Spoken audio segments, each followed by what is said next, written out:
स्वागत है आपका सीधा सौदा में, जहां पे आपको 20 ऐसे स्टॉक बताए जाएंगे जिनमें कुछ ना कुछ खबर है, नतीजे हैं या किसी भी कारण से आज वो स्टॉक्स आपके फोकस में रह सकते हैं। आइदर साइड का उसमें मूवमेंट हो सकता है, लेकिन उससे पहले जिसको हम पिच रिपोर्ट कहते हैं उसको देखना ज़रूरी है कि मार्केट का मूड कैसा है। देखिए, बल्लेबाज बॉलर कितना भी बढ़िया क्यों ना हो, पिच बहुत ज़रूरी है, मौसम बहुत ज़रूरी है, एनवायरनमेंट बहुत ज़रूरी है, इकोसिस्टम बहुत ज़रूरी है। उसी को हम कहते हैं पिच रिपोर्ट। तो ग्लोबल मार्केट में कल क्या था? कल अमेरिका बंद था, छुट्टी थी वहाँ पे मेमोरियल डे की, और यूके में भी मे डे की छुट्टी थी। तो दो बड़े मार्केट बंद थे। अब आज हम लोग क्या देख रहे हैं? फ्यूचर्स से इंडिकेशन लेने की कोशिश कर रहे हैं। तो दोनों फ्यूचर्स जो है यूरोप, यूएस के या इवन एशियन मार्केट के फ्यूचर्स फ्लैट टू पॉजिटिव है। कोई बहुत बड़ा मूवमेंट नहीं, और कल कोई ऐसी घटना भी नहीं हुई जिसका रिएक्शन आज के मार्केट में दिखे। तो बाज़ार के लिए ज़रूरी ये है कि वो इस हफ्ते जो बहुत सारे डेटा पॉइंट्स आने वाले उस पर प्री पोजिशनिंग होगी, रिएक्शंस हो सकते हैं। दो घटनाएं बड़ी होने वाली इस हफ्ते में, उसी को मार्केट अपने अपने हिसाब से इंटरप्रेट करेगा। एक तो पीसी नंबर आएगा, कंजम्पशन का पैटर्न पता चलता है उससे, तो इन्फ्लेशन का गेज होता है। और दूसरा ओपेक की बैठक भी होनी है, तो उसमें प्रोडक्शन कंटिन्यू होगा नहीं होगा, क्या होगा, सऊदी अरब दबाव डाल रहा है, इन सब पे होगा। क्रूड देखिए थोड़ा सा $83 के आसपास पहुंच भी गया है। तो ये दो घटनाएं हैं जो कि इस वीक प्ले आउट होंगी, लेकिन ऐसा कोई बहुत बड़ा ग्लोबल क्यूज़ नहीं। तो पिच आप आज मान के चलिए न्यूट्रल पिच। हम लोग कैसे देख रहे हैं? अपने डोमेस्टिक क्यूज़ पे। भारतीय चुनाव सबके दिमाग पे सर चढ़ के बोल रहे हैं। आप इस वक्त किसी भी बात को देखिए, सारा रिएक्शन उसी के दाएं बाएं इर्द गिर्द घूम रहा है कि इलेक्शन का आउटकम ये होगा, इलेक्शन का आउटकम वो होगा, मार्केट ऐसे होगा, मार्केट वैसे होगा, उसी के इर्द गिर्द मार्केट चल रहा है। लेकिन कल उसने एक बहुत शानदार रैली दिखाने के बाद आखिरी घंटे में फिजल आउट हुआ, और ये अगले 3-4 दिन और चलेगा भी। तो ऐसे में किस तरीके से चीज़ों को देखना चाहिए, ये तीन चीज़ जुड़ चुके हैं। चुनाव का मौसम है नीरज जी, आप चुनावी मौसम, इसके सिवा कोई बात नहीं हो रही पूरे इंडियन मीडिया में। और मुझे लगता है पिच का वो डिपेंडेंस भी नहीं है एक्चुअली, कोई डिपेंडेंस नहीं मार्केट पे। और मौसम से मुझे ये भी याद आ रहा है कि कल बॉम्बे में थोड़ी बहुत रात को बारिश भी हुई है। किस इलाके में? हमारे यहाँ तो हुई है, माटुंगा में। मौसम लेकिन गर्म है अभी, गर्म है। लेकिन कल छोटी सी थंडरिंग और शावर्स थे। बहरहाल नीरज जी, जैसे कि आपने कहा, चुनावी माहौल है, मार्केट बहुत स्टॉक स्पेसिफिक रहने वाला है, और मोस्ट इम्पॉर्टेंटली जो गिफ्ट निफ्टी के क्यूज भी हैं आपको हर दिन फ्लैट ही दिखेंगे, क्योंकि ट्रेडिंग एक्टिविटी इतनी नहीं हो रही है गिफ्ट निफ्टी में, और मोर इम्पॉर्टेंटली मार्केट अपने आप से ही रुख डिसाइड कर रहा है। तो हाँ, मौसम will decide the fate of the match. और जैसे कि नीरज जी ने कहा, पिच रिपोर्ट आप कितनी ही बना लें, लेकिन जो मौसम है चुनाव का वही डिसाइड करेगा मार्केट का रुख। बिल्कुल। तो चुनाव की चर्चाएं ही है, और मज़े की बात यह है कि एग्जिट पोल 1 तारीख को आएंगे, उससे पहले ही बहुत सारे जो पुराने पोलस्टर्स थे वो अपने अनुमान दे रहे हैं। गलत भी नहीं है, क्योंकि उनसे पूछा जा रहा तो अपने अपने एस्टिमेट, अपने अपने अंदाजे दे रहे हैं। और असली चीज़ वैसे मुझे लगता है कि मंडे को ना बहुत बड़ा मूव आएगा मार्केट में पहले ही। अरे अब एग्जिट पोल आ गए, मोटा अंदाजा लग गया है। हाँ। तो एक डायरेक्शनल मूव तो बन जाएगा उस दिन। हाँ, अगर 4 तारीख को एकदम उल्टा हो गया तो फिर अलग बात है, अदरवाइज एक मोटा डायरेक्शन आपको मंडे को मिल जाएगा। और आज 11 बजे भी मिलेगा ना? आज 11 साढ़े 11 बजे डायरेक्शन मिलेगा। आज 11 बजे डायरेक्शन मिलेगा। तो चलिए भाई, शुरुआत करते हैं। फटाफट आप लोगों को बताते हैं कि अगले 10 स्टॉक्स कौन से होंगे, 10 जिस पे कुछ ना कुछ खबर है या कोई नतीजा या कोई रीजन है जिसकी वजह से आज वो फोकस में रहेगा। तो चलिए पहले 3 स्टॉक्स। हाँ, पहले 3 स्टॉक्स नीरज जी शुरू करते हैं LIC के साथ। ओहो, क्या बात है। इंश्योरेंस कॉर्पोरेशन, और ऐसे बाजार के साथ भी, बाजार के बाद भी। और इस बाजार में तो आपको चाहिए भी इंश्योरेंस चाहिए। इंश्योरेंस चाहिए। अगर आप ऑप्शन ट्रेडर नहीं है तो आपको इंश्योरेंस चाहिए। देखिए, Q4 के रिजल्ट्स आए, और जो अगर हम बात करें प्रीमियम की, तो जो APE है वो 10% बढ़ी है, लगभग 21,200 करोड़ रुपए के आसपास की APE आई है। जो एक्सपेक्टेशन थी नीरज जी लगभग 19-साढ़े 19 हज़ार करोड़, तो वहाँ कंपनी ने थोड़ा बेटर किया परफॉर्मेंस। और वैल्यू ऑफ न्यू बिजनेसेस बिल्कुल फ्लैट रही है, इसका रीज़न ये है कि पिछले साल लाइफ इंश्योरेंस पॉलिसीज़ पे सरकार ने टैक्स इंसेंटिव्स दिए थे, जिसके बाद वो बंद हो जाने वाले थे। तो बहुत सारे लोगों ने एक लंपी लाइफ इंश्योरेंस इन्वेस्टमेंट किया था, जिसके कारण ईयर ऑन ईयर रिजल्ट्स आपको थोड़े बहुत फ्लैटिश टू डाउन दिखेंगे। लेकिन सबसे बड़ा सरप्राइज है वीएनबी मार्जिन, जो लगभग 17.25% के आसपास आए हैं। एक्सपेक्टेशन 16.5% का था। और जो एम्बेडेड वैल्यू है मार्च 24 कैलेंडर फाइनेंशियल ईयर की, यहाँ भी आप देखेंगे कि लगभग 7,27,000 करोड़ के आसपास आई है, which is 0.9 times current market cap. तो कहीं ना कहीं वैल्यूएशन के लिहाज से स्टॉक सस्ता दिखाई पड़ रहा है। एम्बेडेड वैल्यू में obviously mark to market gain company को कितना हुआ है वो देखना पड़ेगा, लेकिन ओवरऑल नंबर्स हेल्दी दिखाई पड़ रहे हैं पिछले साल के कंपैरिजन में और एक्सपेक्टेशंस के कंपैरिजन में। देखते हैं कैसे करता है स्टॉक। सिटी की तो बाय रेटिंग आई है स्टॉक पे 1200 रुपये से ज़्यादा के टारगेट के साथ। दूसरा स्टॉक जो आज मेरे लिस्ट में है वो है एस्ट्राजेनेका फार्मा। यहाँ अगर क्वार्टर 4 का परफॉर्मेंस देखें तो 38 करोड़ से थोड़ा ज़्यादा का प्रॉफिट आया है, जो पिछले साल 17 करोड़ था। काफ़ी ज़बरदस्त परफॉर्मेंस है। मार्जिन्स की अगर हम बात करें तो थोड़ा बहुत प्रेशर है, लेकिन रेवेन्यूज़ में भी लगभग 35% का इजाफा आप देख रहे हैं 383 करोड़ पे। ऑब्वियसली कंपनी के मार्जिन्स की बात करें तो नए नए प्रोडक्ट्स कंपनी ने लॉन्च किए, जिसके कारण थोड़ा बहुत इम्पैक्ट है। येस्टरडे में रिजल्ट्स के पहले स्टॉक में 6% की तेज़ी थी, शायद वो आज कंटिन्यू रह सकती है। और तीसरा जो स्टॉक है वो है टिमकेन इंडिया। यहाँ एक ब्लॉक डील होने वाली है, रेड में लेके चल रहा हूँ इसको। और ये जो स्टॉक है ये थोड़ा बहुत आज प्रेशर में रह सकता है, क्योंकि 3,550 रुपये में ये ट्रांजैक्शन आपको होता हुआ दिखाई पड़ सकता है, जो कि करंट मार्केट प्राइस से लगभग 10% डिस्काउंट पे है। तो शायद ये स्टॉक थोड़ा बहुत प्रेशर में रहे, क्योंकि दूसरी बार टिमकेन ग्लोबल अपना 6.5% हिस्सा बेच रहा है। और ये टिमकेन इंडिया, फिर से रिपीट कर रहा हूँ, रेड में लेके चल रहा हूँ। थोड़ा बहुत प्रेशर आपको इस स्टॉक में आता हुआ दिखाई पड़ सकता है। ओके, तो टिमकेन इंडिया रेड में लेके चल रहे हैं। और अच्छा, मेरे में टीम में जो पहला स्टॉक एन नाम से 2 हैं। एक तो है NALCO, national aluminium company. Number काफ़ी बढ़िया है इनके, और मार्जिन एक्सपेंड हुआ है क्वार्टरली भी और ईओआई। मुनाफा कितना आया इन्होंने? 996 करोड़ का मुनाफा आया है, जो कि क्वार्टरली और ईयरली अगर आप देखें तो काफ़ी ज़्यादा बढ़ के आया है। हाईएस्ट एवर एबिटा इन्होंने क्लॉक किया है, जो कि पिछले 2-3 साल में भी काफ़ी ज़्यादा बढ़ के आया है।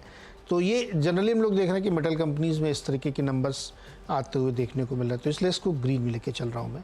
नेटको फार्मा, इसको भी मैं ग्रीन में लेके चल रहा हूँ क्योंकि जो एस्टिमेट है उससे आपको कुछ जगहों पे निराशा दिखेगी, लेकिन वो एक आध ब्रोकरेज हाउस में है। लेकिन मेरे हिसाब से इस नंबर को आप देखेंगे तो इनका जो रेवेन्यू और प्रॉफिट है वो काफ़ी बढ़ के आया है।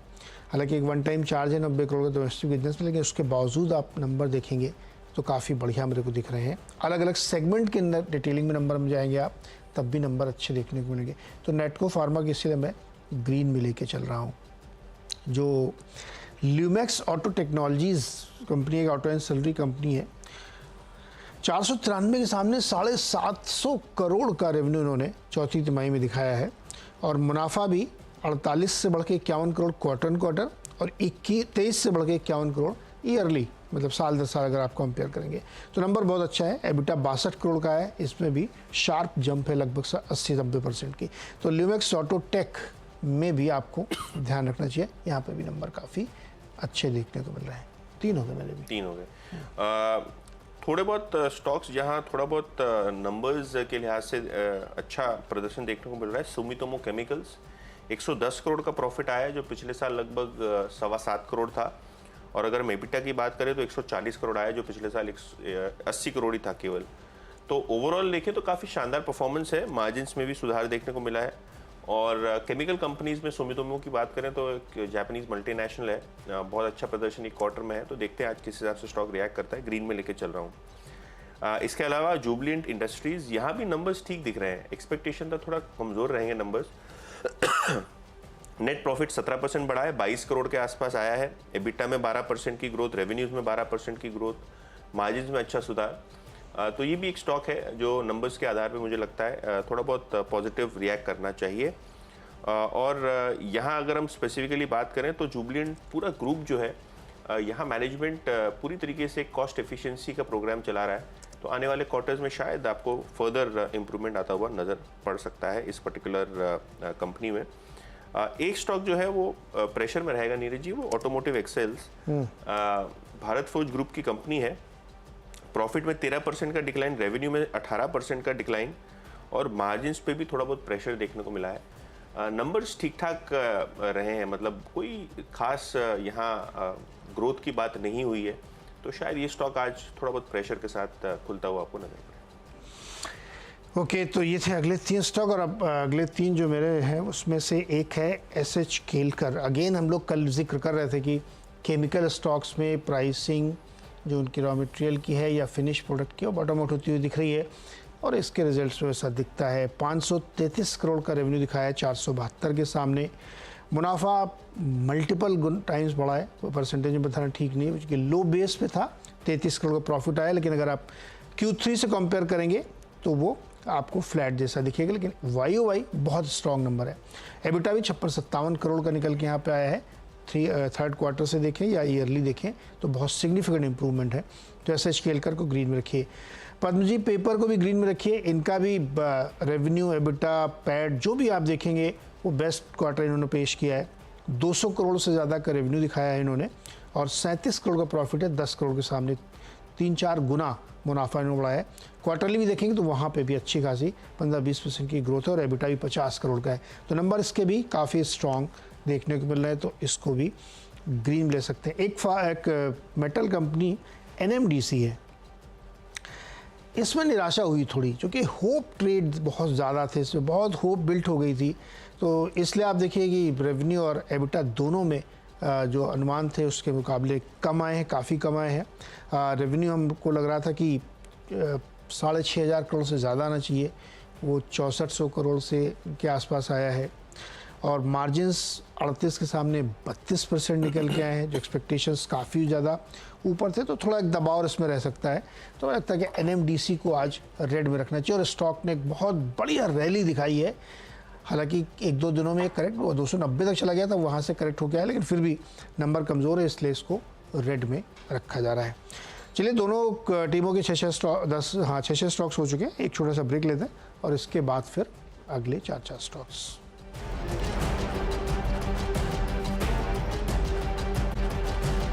स्वागत है एक बार फिर से आपका और अब अगले 4-4 स्टॉक्स जो हम दोनों टीम में शामिल किए हैं उसमें HBL पावर।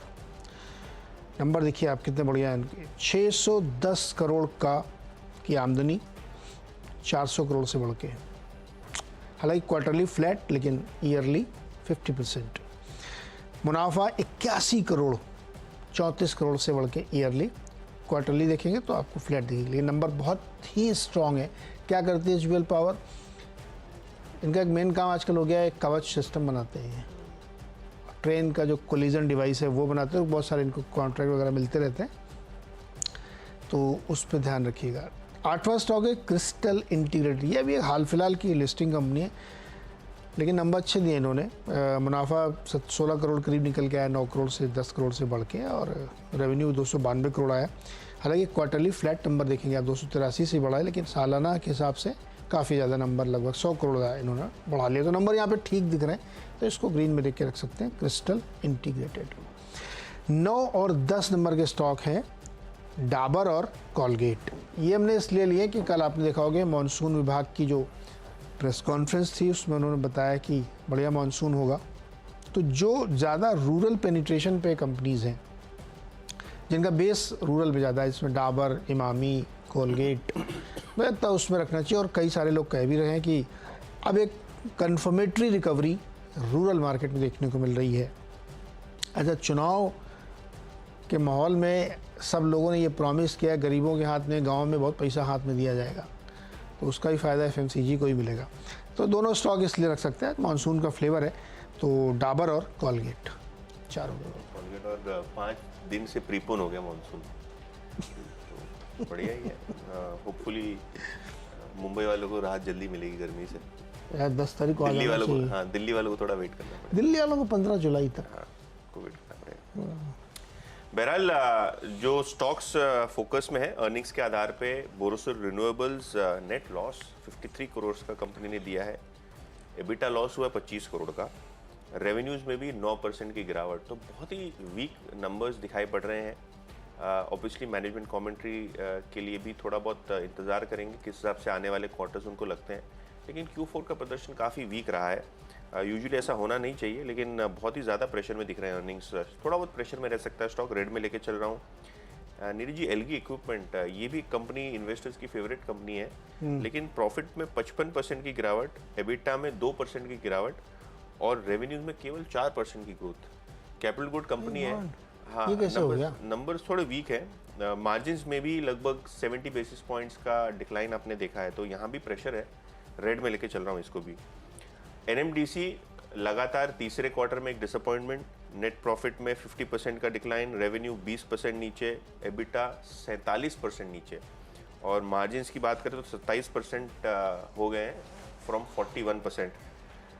तो जीएमडीसी की बात करें तो थोड़ा बहुत अर्निंग्स में आपको प्रेशर देखने को मिल रहा है। बहुत ही नंबर्स वीक दिखाई पड़ रहे हैं। 10वां और आखिरी स्टॉक जो फोकस पे रहना चाहिए वो है Finolex cables.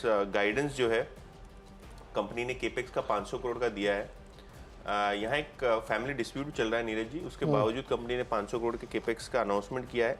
Fibre electric business में कंपनी ने कहा है कि दोनों ही जगह जो फाइबर है और जो इलेक्ट्रिकल वायर्स हैं, दोनों में स्ट्रॉन्ग डबल डिजिट ग्रोथ होनी चाहिए। और रीसेंट प्राइस हाइक कंपनी ने जो की है 8 से 10% के आसपास, उसका भी इफेक्ट पॉजिटिवली आना चाहिए ओवरऑल मार्जिन पिक्चर पे। तो फिनोलेक्स केबल्स कॉन्फ्रेंस कॉल के बाद ये भी स्टॉक फोकस में रहेगा। येस्टरडे स्टॉक में लगभग 13% की तेजी थी, शायद वो आज भी बनी रह सकती है क्योंकि कॉन्फ्रेंस कॉल जो है पोस्ट मार्केट आज आता हुआ आपको नजर पड़ा। चलिए इसी के साथ एक छोटा सा ब्रेक और लौट के आएंगे तो मार्केट ट्रैप।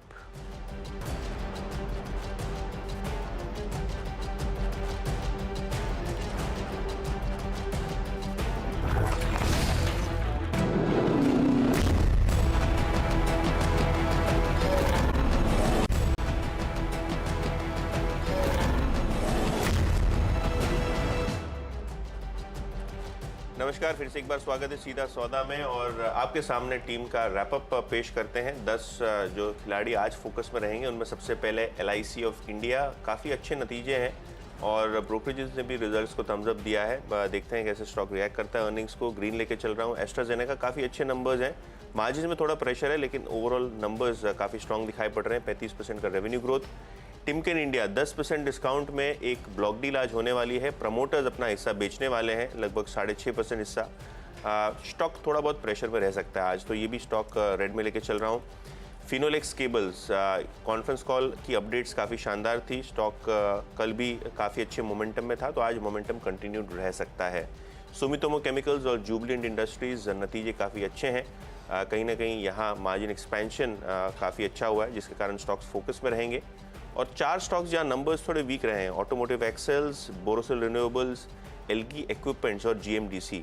सारे स्टॉक्स में आपने मार्जिन पे प्रेशर देखा है, प्रॉफिट पे प्रेशर देखा है, तो शायद ये स्टॉक्स थोड़े बहुत आज रेड में खुलते हुए नजर पड़े। चारों स्टॉक जो है रेड में लेके चल रहा हूँ। ओके, नतीजों पे पूरा फोकस है। नैल्को के नंबर अच्छे हैं यहाँ पे, इसलिए इसको ग्रीन में रखा है। Natco pharma, Lumax auto, SH Kelkar, पबजी पेपर्स, इन सब ने काफ़ी अच्छे नंबर पेश किए हैं और सब में आप देखेंगे ऑपरेटिंग नंबर्स हो या मार्जिन हो बेहतर है, इसलिए इनको ग्रीन में रखें। NMDC ने निराश किया है, इसलिए इसको रेड में रख रहे हैं। HBL पावर और क्रिस्टल इंटीग्रेटेड ने बहुत ही शानदार नंबर पेश किए हैं, मतलब खैर अपने रिजल्ट्स को उन्होंने जो अपने अनुमान थे उसको बीट किया है। डाबर और कोलगेट इसलिए मैं लेके चल रहा हूँ क्योंकि कल मॉनसून का प्रेडिक्शन जो आया है वो बहुत अच्छा है, तो जो एकदम रूरल बेस वाली कंपनीज़ हैं उस पर हमें लगता है कि अपटिक देखने को मिल सकता है, इसलिए डाबर और कोलगेट को ग्रीन में लेके चल सकते हैं।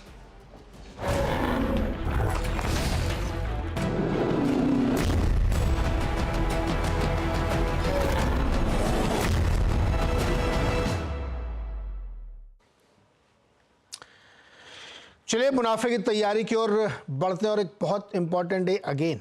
हालांकि पूरा हफ्ता बहुत इंपॉर्टेंट है, चुनाव के इर्द गिर्द हमारा मार्केट घूम रहा है, दुनिया का कोई संकेत नहीं दिख रहा है और कल आखिरी घंटे में बहुत ज़बरदस्त उठा पटक हुई। क्यों हुई इसको भी समझना ज़रूरी है क्योंकि उसी से आपको अगले 3-4 दिनों के क्यूज़ मिलेंगे। अनुज जी जुड़ चुके हैं दिल्ली की गर्मी का मज़ा लेते हुए। अनुज जी नमस्कार, बताइए आखिरी घंटे में क्या बहुत ज़्यादा गर्मी थी क्या? Neeraj ji, good morning.